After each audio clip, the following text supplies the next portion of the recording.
before I go on, we will of course be addressing the subject of packaging and my experience, and I've also got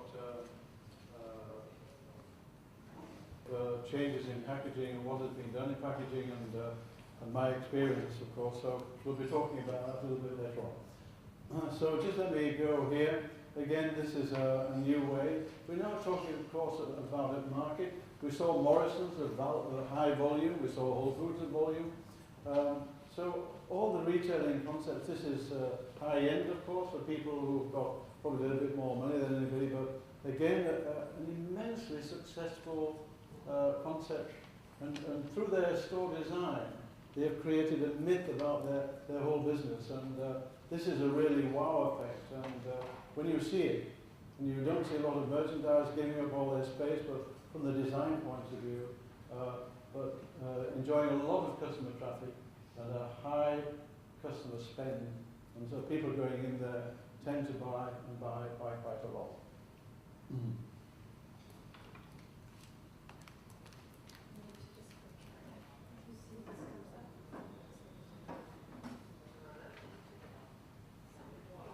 There we are. Thank goodness you're here. It's stuck. Okay, thank you. Yeah. Again here, how to experience this again is Burberry. And all these stores, if you look at them 10 years ago, were totally different. There was much more merchandise being shown, but this is now in this area, and I find this through every commodity, it is much more in a showroom effect where people can get the merchandise a lot easier and a lot quicker. So this is the area of design. Of course, here we have Walt Disney, totally different, creating an atmosphere for children and a world. There's a store in England called Hanley's. Anybody been to Hanley's? You been? Hanley's. Yeah. You have them? Wow. I don't know if it's the same here as in London. But it is no store in the world is anywhere near Hamlet, because it's part of their philosophy. You go around, it's fun from the very beginning. You see, so I mean that is a small store, one store in England, one store, and by far doing about 3 or 4 times as much than anybody else through their design of the store, through their way, through the merchandising and everything else. So where is it? You've got one in India or more? We've got 2 in India. One in Phoenix, Wales, and the other one is You've got more children here, Oh, my son's 8, and it drives me crazy every time the bill over there. Yeah. So I mean, this is the same. It's not quite the wow effect that you get, but I mean, this is a chain, and they're doing very well. So through their store design, the way that they created shop fittings and everything else, the way they've done it in the pathway and every way and experience, like Hamlet's, of course, you can't go 10 meters without finding 10 feet without finding anything. Here is another one to experience your brand. I know we've got here. This is children's wear prenatal. The way that they've done it, created a very, very good brand that people say, well, I buy for my child a prenatal. It's got a really very, very good, a very good image. And again, the way they've done the store, and the whole store design, it's bright and light, that mothers can feel, and it's very easy to shop. This is also an easy to shop. Make it a seamless experience X-channel. Here, we talked about that earlier on, about the use of computers. Screwfix, an amazing concept from a store design. All it is a warehouse with a room about twice as big as here, where people go in and they key it in on their PC, what they want, and within, I think it's about 5 minutes, they've got to have the merchandise there. If they want anything bulk, it's been delivered within 24 hours. So this is the shop. Do an enormous amount of sales, but you're going in and you're tipping it in on what you want on the computer, and then you get it at the end. So again, this is another concept where, with the use of technology, the business is doing absolutely, probably one of the biggest growth areas in our business today is Screwfix, in enormously full. People sit at home on their screens and tipping in what they want. They go the next day and pick it up. Screwfix, an enormously successful new concept. The same with Tesco are doing it. I won't go into too much because that's not shop design, but it's part of the design within the store that you've got the terminals to collect it. Make it easy. This is a new apparel store. Of all the stores in Europe of clothing, I wouldn't have thought there was room for any more. Then suddenly a Dutchman, only a young guy, about 35, started this concept, making it easy. This is a store doing an enormous amount of sales. He promises you can have it, I know we're not in India or in China, it's quicker, but here you can get suits done in 4 days. 4 days, something that's never happened before. And when you go in, they can go through a terminal, can go through everything with you, what you want, the material they've got there and everything else, telling you all about it, doing all the sizes, fitting it up. And this is an immensely successful store, and again, more like a showroom effect. So I'm showing you very much of a pattern here. Excuse me, what's the name of the store? Suit Supply.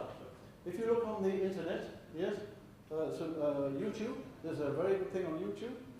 So, yeah, YouTube is marvellous, because before I came here, I went through all that. But I knew this store. There's just one industrial lot where I live, and it's become enormously successful. But the way it is done, I mean, Germany is saturated, it's full. There's no room for anybody else. And then it came along, and everybody's going there. And it's not even on the main street. It's on a location. We said, well, fancy putting a store there. Who's going to go there? Well, it's a destiny store. You go there. Because if you want a suit, you get beautiful suits for 600, well, 600 euro, which would normally before cost you 1,000 euro. This is it, the suit is ready. Here's the name. So John Herbert, your suit is ready at 16:15. I go in there. They put it on, made to measure, everything else. New ways, making it easy in store design. This is all part of the shopping experience. Here is, they've got just over 100 stores. And here again, using multimedia, going through, looking what they've got, looking at the range with the use of multimedia here. So you've got the shopping experience and the terminal as well. The technology journey which we've been talking about here, this is going to be in most stores now. It's certainly in suit supplies, it's certainly in a lot of more of the stores that you can go in. You can check, you can look, you can see the range, you can do anything with these machines there. So again, most of the, probably all the stores in the future will have some sort of terminal where you can look at a product, look at something, look at a solution anyway, and come up with something. Here we are again. Change is the key. This is IKEA, as again, to me, the most successful retailer in the world. Always changing with the times, going with the times, listening to the customer. It's just one example, particularly in store design, that you cannot keep it to one. You've got to change and go with the times. And 10 years ago, you never saw a terminal in IKEA, and now you see a lot of them. Plan for service. This again, you see, this is a travel agency. This is again the way it's been designed. How extravagant.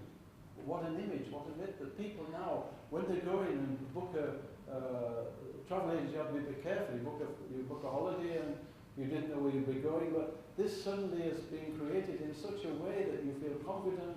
It is absolutely comfortable, it is very professional, and it's gone a totally different way in the design to what the other companies did before. Give something that matters for free. Again, in the design, I'm talking about the day tomorrow, of what are you doing to give more than just service, customer service. Here there are a few examples. Here, that if you're in children's apparel, have you got an area where children can play? Have you got a little screen or anything there that you can see? Is something really there for the kids to really look at when they're with their mother? Are you really giving the kids an experience to say, let us go to kiddie care and let's go and buy? Or if you go to a food store like Eat Italy, everywhere you go in the store, you can try a little bit of wine. You don't have to have any lunch, you can go and have a little bit of cheese, you can have a little bit of pasta, you can have a little bit of thing. So everywhere, but they've catered for that in their design of the store, because they're saying today and tomorrow that you've got to offer a little bit more than just design. So here, this is an example of it here, where people are going in. So you've got great view. Every counter, everywhere you're going, if you're in food, you can taste a little bit. Again, a wonderful experience. And it doesn't cost all that much, I know. We won't go about that anymore. Here again in the, I think this was an Apple store, was it? Yeah, this was giving discussions and getting people coming in and talking about it. Again, all part, if you like, about the shopping experience. So the summary of to me, one of the most dynamic design companies saying, start with the customer, create the brand and celebrate the brand. Really try to make your own brand a brand. Turn your business, if you can, in an emotional proposition, but yeah, whatever it is. It's an emotional proposition to go in Aldi and see the goods stacked so high and so cheap and everywhere. So make it an emotional proposition. How do you want people to experience the brand? You've got to think through. Make it a seamless experience. So wherever you're in your business, there must be a way to use the technology and the incoming technology. It's going to increase in the way. Make it easy. Technology journey. Change is the key. Plan of service, which we mentioned, and give something that matters for free. And I think in every business, if you're in the shoe business, you get people coming in and fitting shoes, or somebody coming in, or whatever you're in the whatever business you're in, you can always give something that's a little bit extra, and that's got to be thought about in the design. We're now coming to the other area that I'd like to talk. This is a Williams & Morris Ham. This is a company who specialises in packaging and has done an amazing amount in packaging over the years. And my experience is you can have a product on the shelf and you change its packaging and it can double in its sales just by changing its packaging. Coca-Cola you can pick up line because you know what the shape is like. Own label is getting to be a very, very big business to recognise just by looking at the packaging or what it is, you know straight away the brand. By creating a brand, I think packaging is absolutely immensely important. Packaging, of course, sustainability. That packaging has got to be sensible. You've got to be seen today, particularly whatever you're doing, that the packaging that you have is not too excessive. We only live in one world. If everybody consumed the same as the British, we would need two Earths. One Earth would not be enough. So what's going to happen when the Chinese and the Indians become much more consumer-orientated like they are in Europe? Then there won't be enough resources to go around. So I think sustainability is an area, but also colour, shape. There's so many areas in the design of a product. Now before, we used to have products, we used to have watering cans. They were either silver or they were green. Now they're every type of pastel colours. So design and shape and packaging, all that is changing a lot. And this company, Morris & Ham, I have great respect. I know the people very well, and I'd like to just take it was founded. It's dedicated to creating a difference. I'd like to go through their philosophy with you. They've won every accolade and prize you can win about in that business in the UK. This is a saying which I can't. The world today is about karaoke, doing it by impression that I don't know if this is just one of those things. But let me say what they do. They make their clients different at a time that's never been more important. Again, we're talking about all the time about being different to everybody else. In retailing, you get so much of a similarity. Make your stores different. And I think in colour or in colour doesn't cost anything. Flooring, wall, everything, but make it different when it comes to packaging as well. How do we do it? By fighting daily the forces of sameness.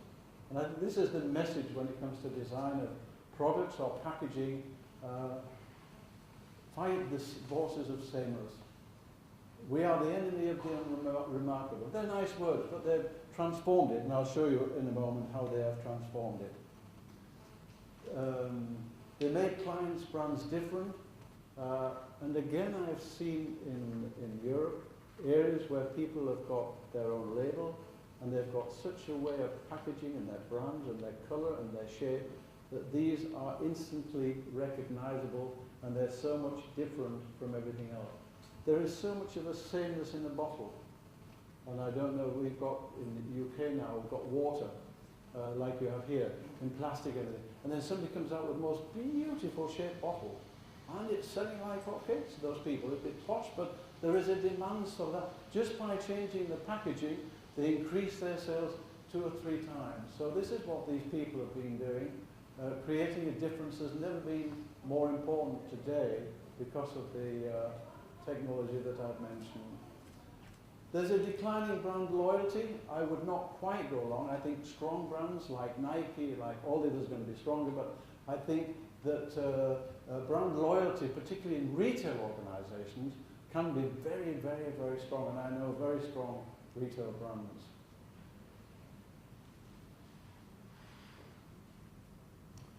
By fighting, being different is difficult. We program to copy and to fit in more than the original stand out. I'll show you examples.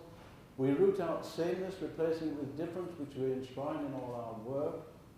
We fight this battle for and with our kind never ends because the tide of drift is always towards sameness.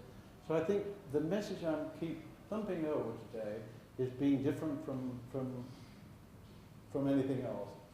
We are the enemy of the remarkable because life is too short for the remarkable. The commonplace, the ordinary, the formula, the routine, the standard, the stock, the unremarkable is a waste. So again, this is the message of tremendous opportunities. If you're too accountant brain to care about that, care about this. Your marketing budget is too short for the unremarkable. These are all their sort of marketing words, but I'm going to show you examples in a moment. They do brand strategy, but the main thing is they do brand identity, packaging, corporate identity print. They do strategy, brand positioning, new product development, brand naming, and brand campaign. So really, they've been developing products and improving products that are already there. So some stories. Anybody know Fortnum & Mason? Fortnum & Mason is the shop in England, very traditional. The most, the people working in the shop wear coat and tails. They're very, very posh shop. But it was getting a little crusty. So these people went in to change and to design the store and the packaging. To change the store and the packaging. They look at both things together. They looked at the total picture. Now this is the store from outside. It's in Piccadilly. It's a prime location in Piccadilly, and the carpets are red. It's the most exquisite shop you can see anywhere. But it had an image of being a little bit old-fashioned, a little bit thing. And so this company was asked to repositioning it also with its packaging. And this is what they did. So just taking this ordinary packet of, these are biscuits before, just a packet of normal biscuits, but they made it then in design print, they made it very, very, very special. And they only did this, not only did it with this commodity. Fortnum & Mason lives by its own label, and they changed the packaging and they made it much more design orientated on all their products. And they never looked back. Even on jam and marmalade and things like this, and tea, in the little wooden boxes before it was in package, and put it in a wooden box and made a thing. And just by doing this sort of changing of its packaging to what it was before and changing it and making it much more for that, positioning much more for the customer in mind, that the sales in this store have exploded.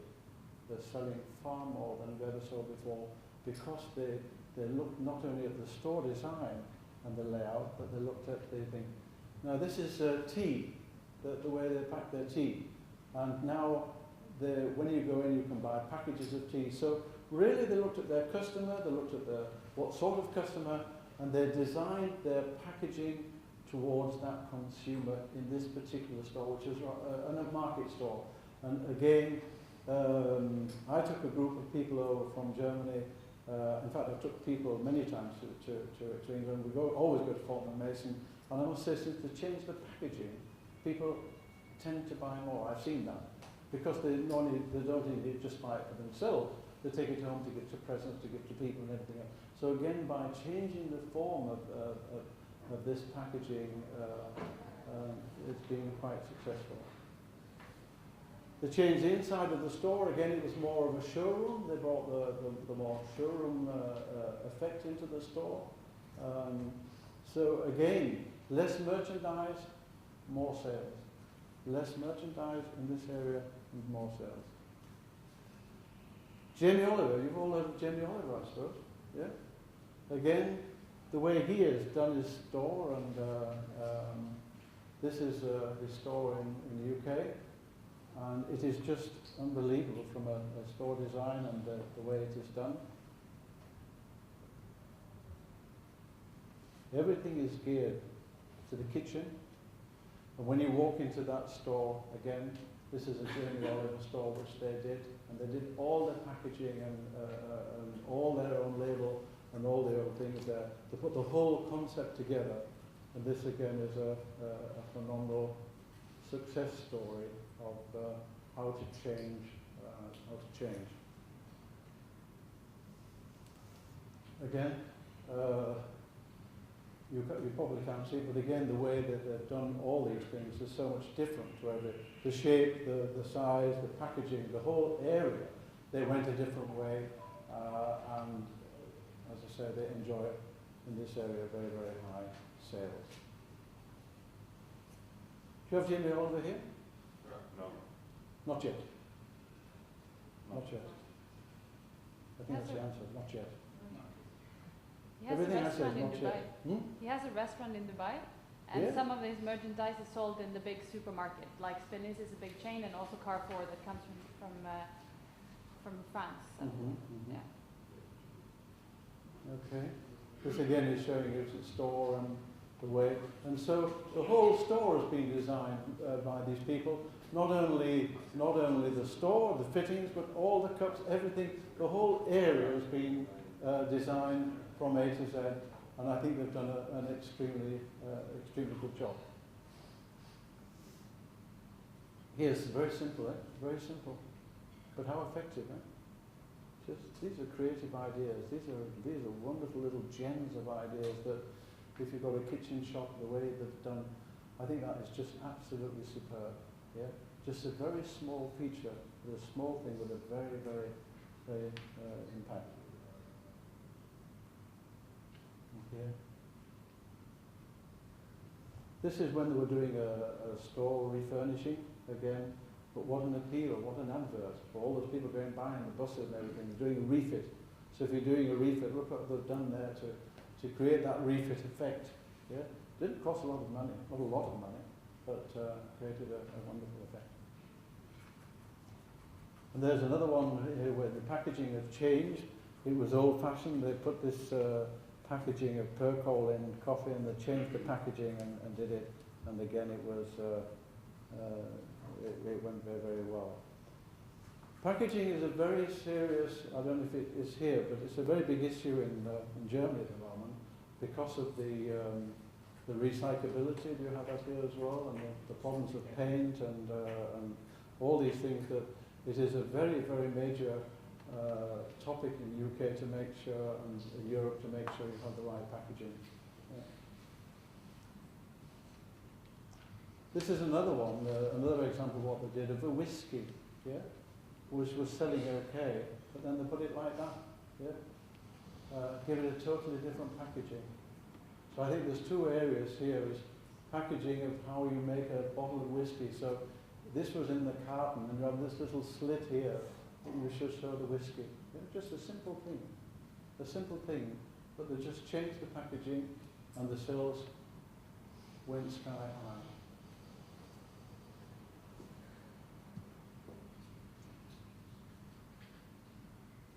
So, I think what we could do now is have a question and answer. I think we're a bit thin on packaging, but we've also got, Kenny is also here, who is also very much an expert on packaging. We've talked about a little bit about that today. So I'd like to, if you had any questions from my experience, I'd like to give you the answers. If there's anything you'd like to, any questions and answers now?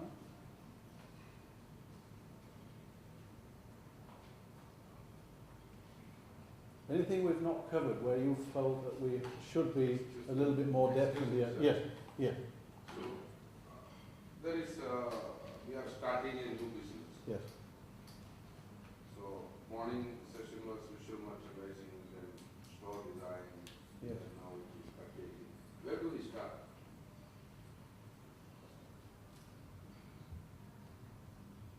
What is your business? No, any business. Any business. I think that first of So all... I'll tell you my present situation, because they have a private level, and we are going for a new phase. Okay. So the brand is quite established. Okay, let me just take you through that. What is your product again? Children's Children's clothing. apparel. Children's apparel, just for children. What age? Starting from newborn up to 16 years. There is So 5 categories are there. 0 to 16. 5 categories are there. There is So you're saying how do you create... toddler, kids and teens. Yeah. So you're saying how do you create, how do you start? Where, How do you create a where, brand? where should I start? Whether I I'll start take a with- broad brush because it is a very, very important question. I'll take a broad brush of this with my experience. I think first of all, if you're doing retailing, you first of all got to have a passion, got to have a dream. So first, what is your dream? Where are you going to position yourself? So you mean to say that I start with my dream and vision? Well, no, you have a vision. Before you start, there's a reason you're going to Kinder Apparel. The competitors, your children, so you have a thought that you think that Children Apparel you could make good business, otherwise you wouldn't be going into it. So you've got a really conviction that children's apparel is going to be your business, yeah? You look at the competitors, you look at the thing, you talk to people, you listen, you hear, you look, you go on everywhere, you find all the information you want, and then you say, what is my concept going to be? Where am I going to position it? Is it going to be prenatal? Is it going to be, is it going to be, are you going to go up market? Are you going to go, what is your position from the customer's point of view? Who is your aim for your customer? We want to make a difference in the market. You want to make a difference. Yeah. And you want to be very, very successful? Yeah, but you've got cheap or expensive or middle? This is high street, High it's street. not luxury. Okay. So not luxury and not anything. Yeah? I think the first of all to say is who are my customers? That is very important. What are they looking for? What do they want? Where can I differentiate between my customers? Yeah. So where am I going to position it? So I think you start with the dream of where you're going to go, and then you transform it then into We your... want to target this Indian customer, which is Sorry? unorganized. Indian customer. India. India. Regional. Yeah. Okay. Yeah. Yeah. Well, I think first of all you've got to make a difference. So what is there? Do you have a category? That we identified all. Sorry? That we already identified. You are. Yeah. Are you number one, number two, or? Now the difference how to make it in the market, that we identified. Okay. Is there a very strong competitor? Correct? Is there a strong competitor? There is in the Indian market, there is not much competition in the branded children's apparel. Mm-hmm. Okay. Then I would say you've got your dream. You're going to send children apparel to 0 to 16. Yeah. You're going to be different in your merchandise. Where are you going to source your merchandise? How is it? Yeah. So I think it's very difficult to just give you a nutshell answer. But the only thing I know that it's got to be different to what your competitors do. The whole store design, or when people come in, I think has got to be a very, very, like we see here, different but exciting and where people want to go. I think you've got to have a very clear position. Are you going to do own label? Yeah. All own label, which I think is very, very good. So you've got a very good design of your packaging and the way you want to present the merchandise. Because it's this Gabali started, but we want to know that have a bit on this space. Yeah. So there we want to start at the store level or the product level or the idea level. Yeah. That's what the confusion. Yeah. It's an existing product and acceptability there in the market, but we want to rebrand it, maybe we can say. The revamp. Rebrand. Rebranding, yeah. Yeah, it's difficult, Ken, isn't it? Just to give a nutshell answer on that, really. Where is the design element coming from? See, there already we have defined these design elements like architecture and DNA and all. It is all defined, and there is a business model is also developed. Okay, let me answer. Let's assume that everybody else has got. You've got your idea, you know the merchandise you're going to sell, yeah? So there's two areas which have really got to be exceptionally different from anywhere else, to my opinion. One of them is the store, the way it looks, the design, and the package, the way you've got your product. And the other one, the marketing. You can't have store design without marketing. They fit together. So it's how you're going to market that product to get them in. And marketing is the way you market is very important. Marketing and the design of your store. So I would make your stores very different. If I was doing an apparel store today for children, I would really make it an exciting store. I'd have a little area for children. I'd have somewhere where they could go and sit. When I come in, I'd have a little bit of the Hamleys, effect of that store, even within your store. And then I would have a little bit of showroom effect. I would not just only merchandise, but I would make it different. I would make it much more exciting, where people can come, where they look, where you've got the computers, where you train your people, where they can get the merchandise coming out from the back and things like that. So I'd make it a little bit different than all the other stores. More safety means more expensive. No, it doesn't have to be expensive. It doesn't have to be more expensive. It's just got to be more. You go into the average children's apparel store today, from my point of view, and you see thousands of merchandise. Lots of merchandise, you don't know where it's coming from. I think that is going out. I think you've got to have little sets of where you can put children in different categories and how they look and dress with little what so it looks like. And then I think you're showing one or two little pieces, and then you've got your terminal by the part. You can then help the people as well. Yeah. Don, India is not yet on that phase. Sorry? India is not yet on that phase. It's not. Still, we have to display merchandise more and more. Yeah. We cannot just keep one piece at display and rest at the back end. So we are still at that phase, and maybe tomorrow we are going to go to Okay, that phase. but I still think less is more. I still think less is more. Eh? Indians want more choice. Sorry? Indians, they want more choice to see.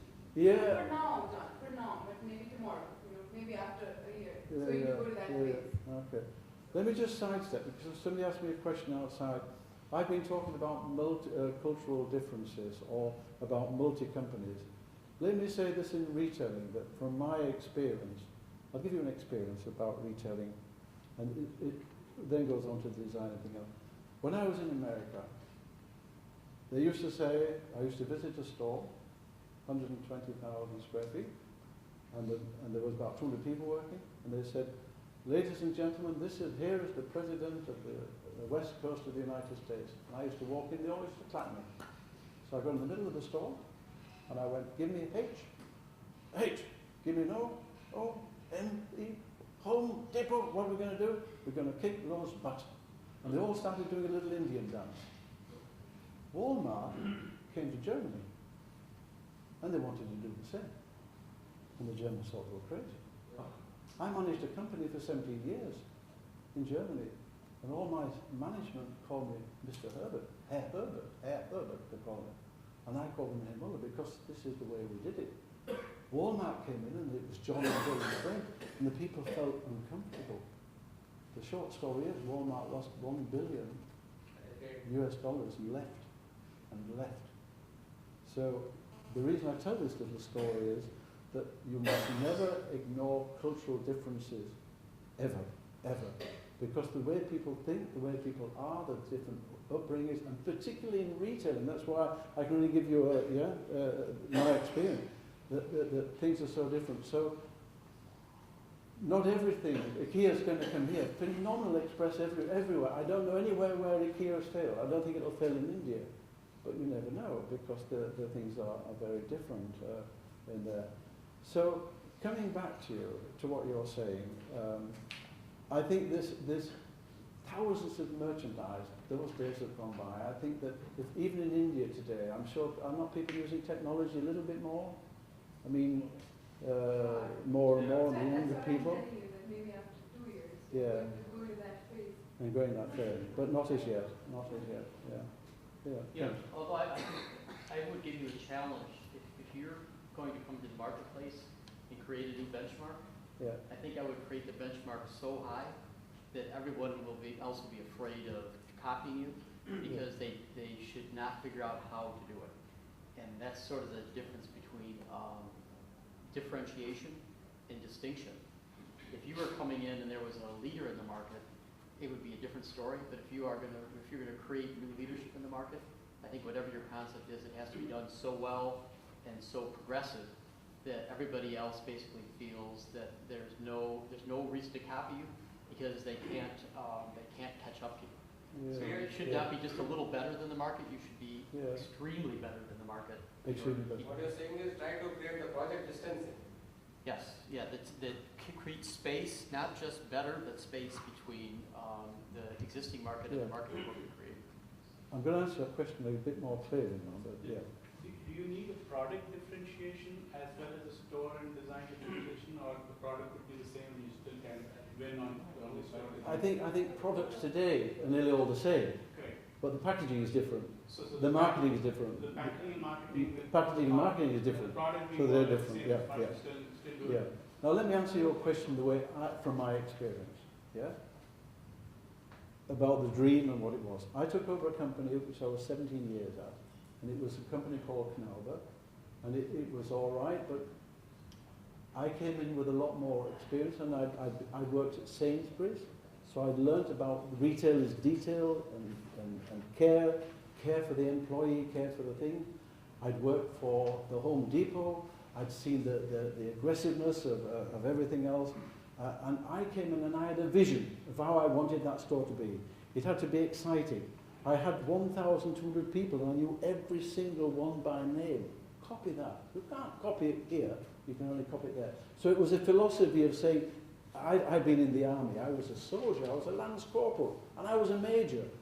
I was the president of the Home Depot. I was there, and I'd realized how people had treated me when I was important and how they treated.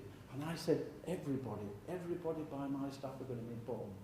And then I saw the excitement of some of the stores. So all these ideas, not just me, from everybody, we created. And the whole thing exploded that we were then voted one of the world's stores by America, by the leading magazine in America. And we changed everything. We went to own label. We made it, we were seen where people said, like Sainsbury's in the old days, I buy my food at Sainsbury's. I shop at Knauber. So we created a very strong thing by the way we were.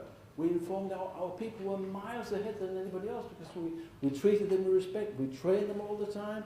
We retained them. These are the pluses that you can, and then that creates the brand. And and then the store design. Then we had a store designer came in and he wanted to put a roof on going round. And Mrs. Knauber said, "Oh, Mr. Herbert," and I said, "Well, I'm sure it looked good, but I only had a feeling." And it all worked out. So I think retailing is still to differentiate, to dream about something, to see, to look, how do they do it? I can do it better. And getting all the people embracing your idea and exploded with ideas, and I think it'll come. And I think if you embrace all your management, all your people, embrace them, and you go to a store, if you want to be different, you go to a store and you ask that lady, she may not have a lot of education, she may not, but she knows that area of the way she's looking at more than anybody else. So you differentiate. And then you listen, and so it develops, and then you create a brand. So I think. But the only way you can create a brand is not through here, it's through here. By really being very, very passionate, by looking at your competitors. And I will say something else. Retailing is not a job, it is a way of life. You live and breathe, and you look and you see and think, and you're looking for ideas, and you're seeing it all the time. I wish I was your age today, and the opportunities that you've got to creating a brand, to making your product different, to ask your people, how can we do it? It's amazing what areas come out of your people to say we could do this better. Yeah, and like packaging, we had torf. You know, the normal sort of dirt that you put on, not dirt, but it's you put it on flowers. We had a beautiful packaging and everything else. We changed everything that we felt that we were just so passionate what we did. So I think that if you're revamping it, you cannot do it like a school book or listen or think. I think you've got to passionately live what you're doing. and just look at something and say, this is the way the store is planned in the future. And it's amazing how you can change things. You don't need sometimes very expensive experts, although that sometimes can be a lot cheaper in the short run. So I think from that point of view, it's probably difficult to explain, but I think when it's coming to success in retailing, and when I talk about design, it is everything, the whole spectrum of giving to today and tomorrow the customers a shopping experience. But I think whatever you do, if you're doing Empower, if you're going in children's clothing, you've got to make sure that what you're doing, if you don't go to bed on a night convinced that your product is better than the others and your concept is better than the others, you will fail. So I say, if I wake up at 3 o'clock in the morning sweating away because I thought of a new idea, wow, I'm going to follow it, yeah? And I think from that to be creative and always look. Always to improve and see how we can improve. And the other thing is, when you're talking about people, trying to give you my experience, don't tell them what they're doing wrong. Tell them what they can do better. What a difference. What a difference between telling them they're doing right and doing wrong. So I think there's many things. I think if you're creating a brand, you create it with people first, yeah, because they give you the ideas and you bring everybody in, and then you get we had the joy of a brilliant marketing company. I think to have a very good advertising company, or somebody like Ellen, or somebody who can give you advice on certain areas where you're weak at, to make sure you're better. If I was today, I would have somebody like Ellen or somebody similar who would really bring me right up to date with what's happening on the social network side of it, yeah? Then I would have the best small design company probably to help me of giving me ideas of packaging. How can I change my packaging and what can I do and everything else. Take paint. I know somebody's in paint business here. What's paint? Yeah? I know one company, they were, we talked about that outside, they were a normal commodity. And they changed the packaging then, and they brought a designer in, and they've created a brand, and that brand is doing so well. Just by changing the marketing and the design of the product. So, but unless you live it, read it, be it, you will never be very, very successful. Is there any other questions that I can answer? Anything that, where you're going, so that hasn't really, I'd like to have that being covered. I appreciate on the packaging side, I can only give you my experience from I don't think there's anything academic about retailing. And I think when I told you about Arthur Blank and Bernie Marcus, they had a vision and an idea in '78. They'd seen a store. It was a store that was stacked up with merchandise so high, and they said this store will go bankrupt, but they'd never seen anything like it. The store did go bankrupt, and they had this man called Pat Farrer. And Pat Farrer, he won the Retailing Award, Lifetime Award for Global Retailing last year. He's a very dear friend of mine. He is so passionate. He is so passionate for merchandise. When he sees it, do you know Toys R Us? Toys R Us, immense. In such a short time, it exploded. I went to the office of the owner, Charles Lazarus, his name was, the founder of the Toys R Us. His eyes sparkled. He had toys in his office, and he wanted to show me a new toy. He loved children. And when I left that thing, to me it was like a steamroller that wasn't going to stop and it was going to crush it. And so it did. And it dominated the market. And then it changed, and then new management coming in. So I think to create a store or a concept, it starts with a vision. And then from everything else, you then create it, and why. And if you take the global players, and there are many local players, don't underestimate anybody here. There are so many local players. I went to Knauber. I was working with the biggest company in Europe at the time, Sainsbury's. I think we had about 40,000 people. I went to Knauber. We only had 300 people when I went to Knauber. And I underestimated what that was a little gem of a company with 300 people and doing so well. We did better in the end because we built on their strengths and we put things in, isn't it? But don't underestimate the local heroes that you can get there. And I think the opportunities for local heroes, providing you offer something different. And a reputation where people blindly say, they are so friendly, the prices are right, the quality is good. They give me my return. If I've got a complaint, they look after me. These are all parts of building an image, if you like, of a company. And everything follows on design, whatever, from there. I wandered on a bit, but yeah. Any other points? No? Okay. Think we're going a bit well. We've got time. Yeah? No?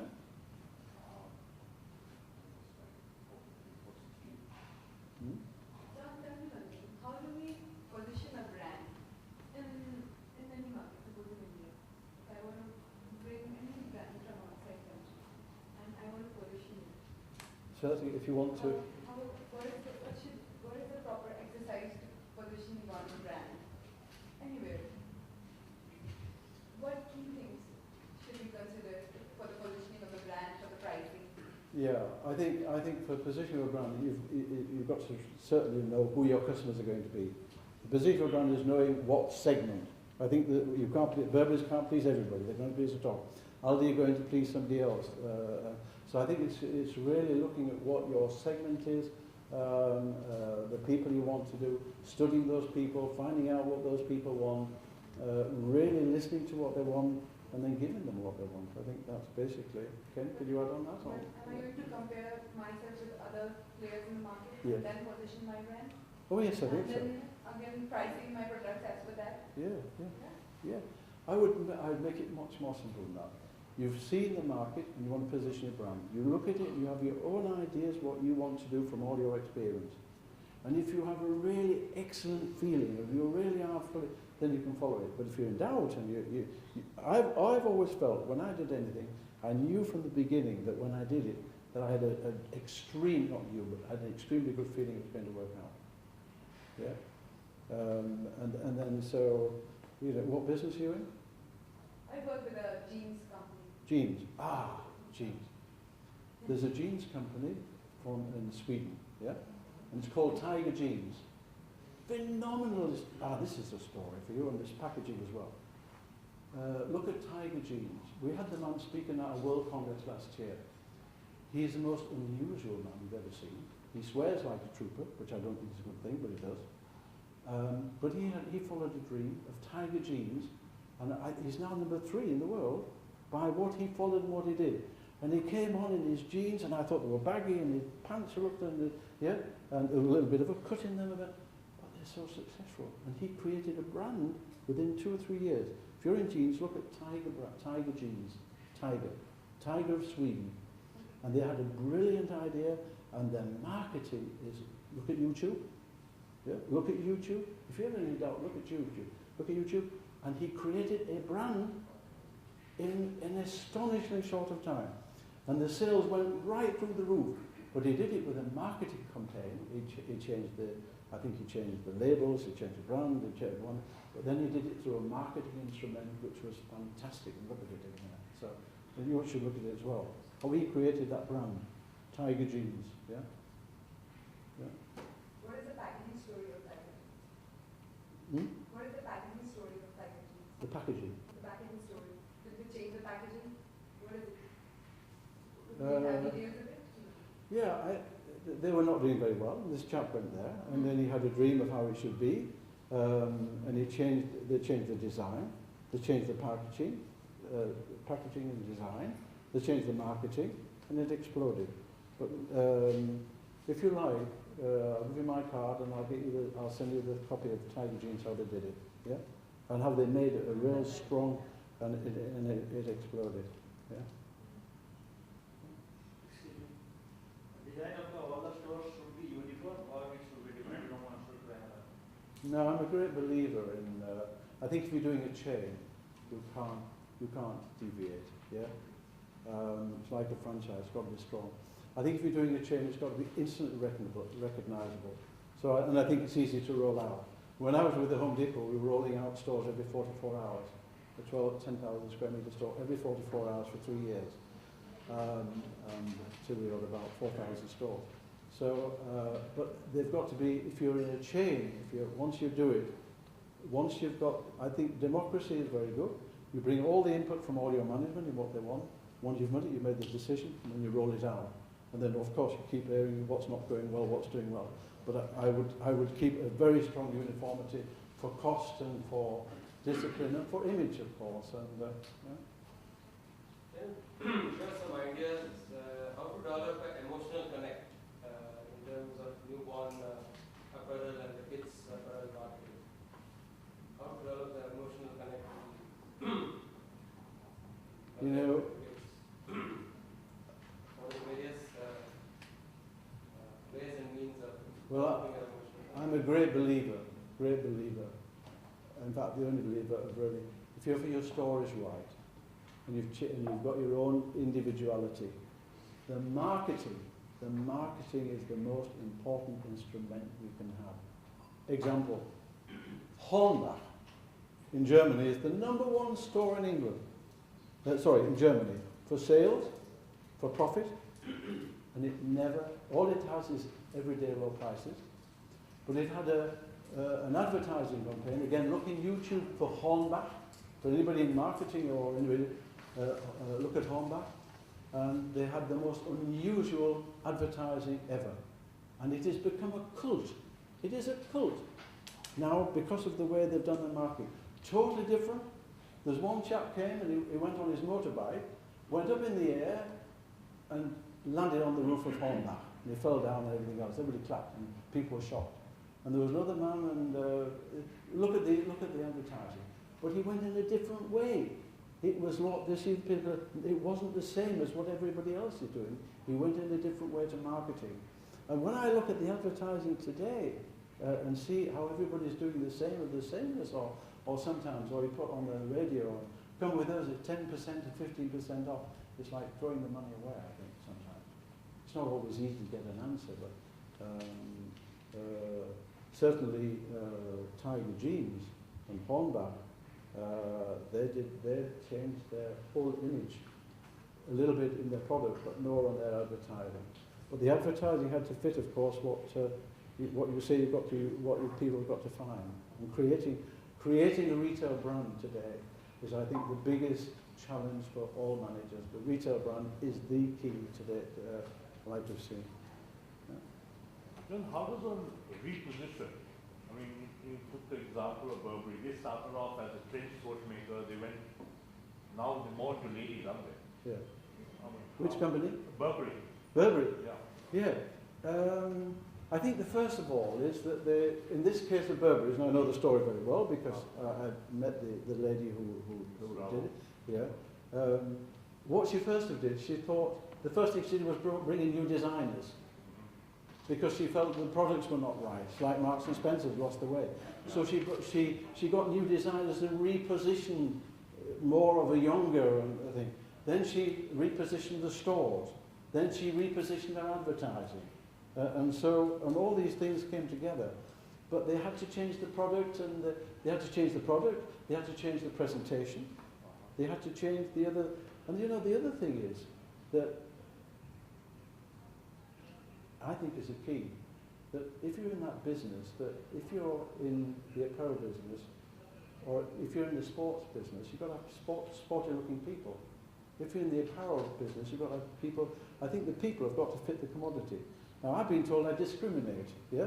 But if you've got a wool shop, put an old lady in like my mother, she would have done a wonderful job. Yeah, but she wouldn't be very good in the boutique. So I think you've got to fit the people to fit that concept as well. And I think that people, again, and I think people are the key to creating a brand, that you've got to be so much more particular on your selection. Sometimes I go out, where was it the other day? Oh, there was the most wonderful lady. She had the most, I'd have grabbed her straight away and said, come and work for me. I couldn't because she was in Spain and I was in Germany. But, yeah, sorry, I lost that. Anyway, yeah. Okay. Anything else? Sir, this online business is become very popular and it is going to by 2%. It's growing 20% a year, as I said, 20% a So year. what is the, this on-level stores and all? Sorry?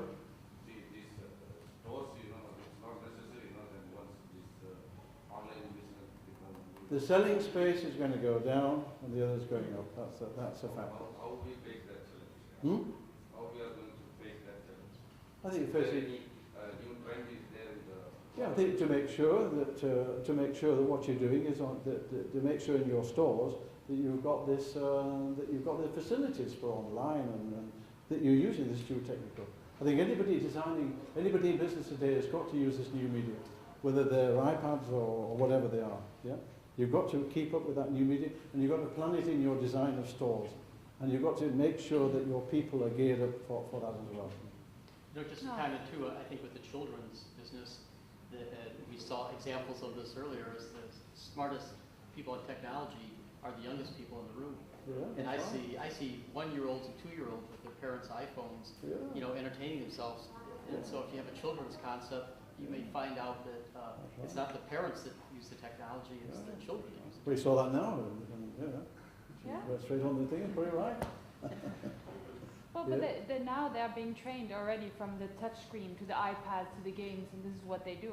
Yeah. Like, it's completely different to, okay, I've been trying to keep up with everything. But you know, it's even like my mom now is on the iPad, so you know, it's increasing and it's getting more and more common to do everything online. I find it's really interesting, and you have to catch up or else you lose out on a lot of things.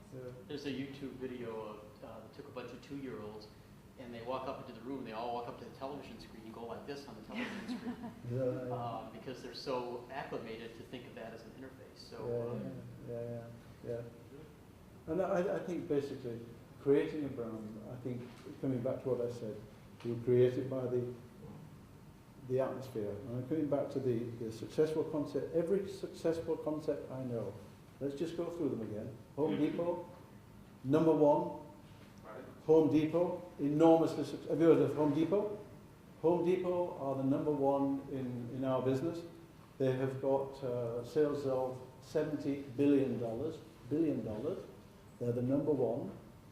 IKEA, the number one by far. Sainsbury's in the old days. And they were all people who were very, very passionate for their business.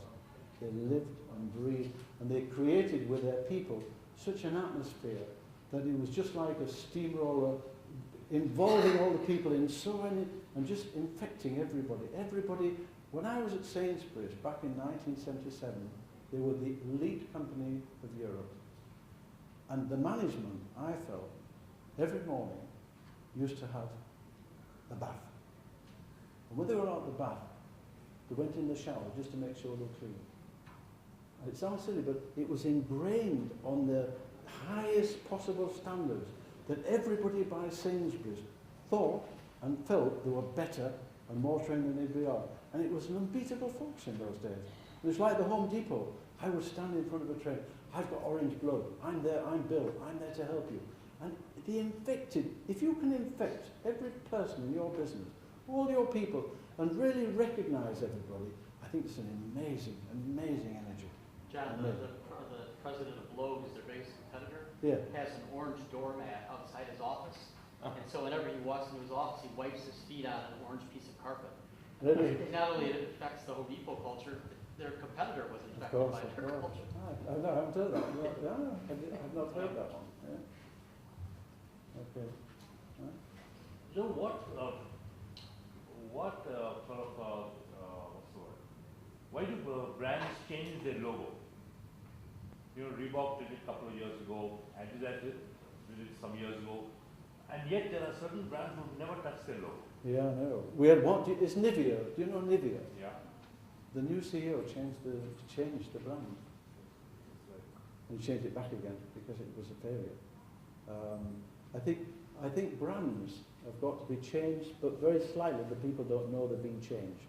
I think you've got to move a little bit. If you look at Nivea tin today, it looks different to a Nivea tin 20 years ago. But they've made small changes that's hardly noticeable to the consumer and come up to the modern times. Yeah, there are some examples where people have changed it, like the label Burberry's, and there are other examples where they've been extremely successful. I can't see Mason and Putnam ever changing their logo. No, they haven't changed the logo, but they've changed the store design. It's not as fusty. Younger people feel freer. When you go in, it's more air. You've been in Fortnum and Mason. It's got more air. It's more lighter. It's different. The packaging has all changed, and it's become a lot more modern. So I think that's been a very successful revamp and a change in what they're doing. Yeah. Is own label a big thing here? Is it? You're going 100% own label? Yeah, that's right. Yeah, 100%. Private labels are coming in because the Yeah. margins are better. Yeah. We have one in our business doing 98% own label, and Marks and Spencer, of course, enormously successful, 100% St. Michael. Yeah. And I think if I was going in your business today, I'd create a brand. I'd create a brand. I wouldn't go to other brands because I would create my brand. Yeah.